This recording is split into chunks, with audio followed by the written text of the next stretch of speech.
Welcome to The Backstory. I'm Robert. I'm joined by Julianna Zobrist, who's been here before. We loved hearing you sing before, but you're also a mother, a wife, an author. You do a little bit of everything. Fashion, awesome person that I clearly am not with my bow tie and everything else. But I love it. Welcome so much. We're happy you're here. Thank you so much. You've been on tour, you just told me, for the last 3 weeks promoting your book, Pull It Off, which I love. It's removing your fears and putting on confidence. Yes. Could you tell me a little bit about your book and then a little bit about the tour? Yeah, well, I'm so thrilled to be here. This is the last leg of it for right now. It started in New York, and then we went to Nashville, Chicago, Dallas. Wow.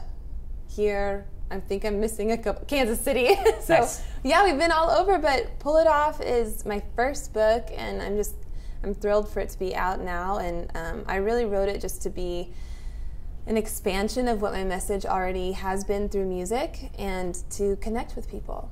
So you get this calling to write a book. How do you go from here to here? Like, what was the process like for actually writing? Oh my goodness, it was extraordinary and much more difficult than I assumed it would be. Being a songwriter, I guess I gave myself too much credit.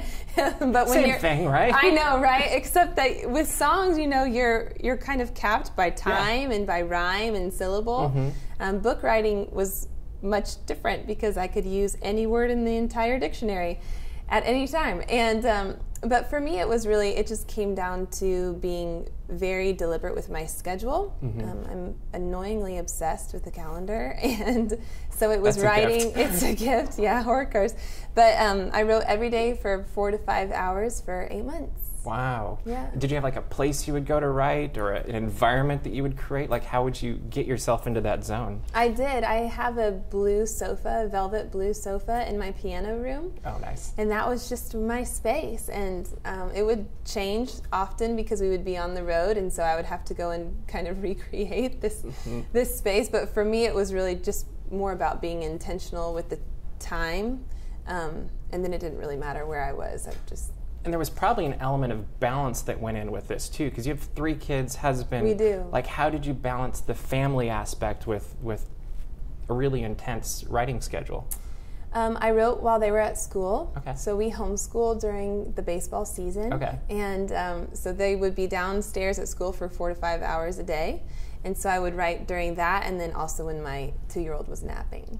That will keep you busy. Yes. So your husband is a baseball player, and you guys get to travel a lot. We do. I understand when you travel, you like to go to museums. Is that correct? I do. How did that come about?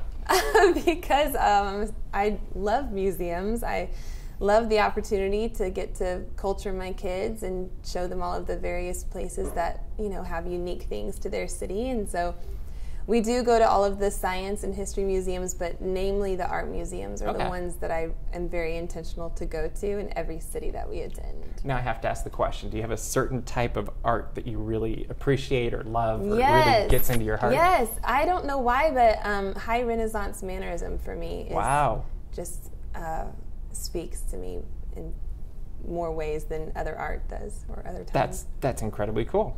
So the other fun thing is you had a birthday yesterday. I did. Happy birthday. Thank you. I'm 34. So we always ask the hardest questions on the backstory, and we leave it for the last question. Okay. What is your favorite birthday memory?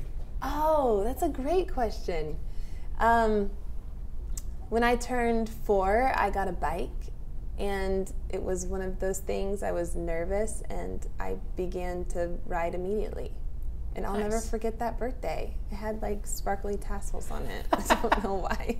That just sticks in my head. I love it. Yes. Sparkly tassels, which led to a fashion career. That, Covering myself up to my neck in tutu. So perfect, exactly. Well, thank you so much for being here. Make sure to check out Julianna's book, Pull It Off, and also check her out on Hour of Power, where Bobby interviews her.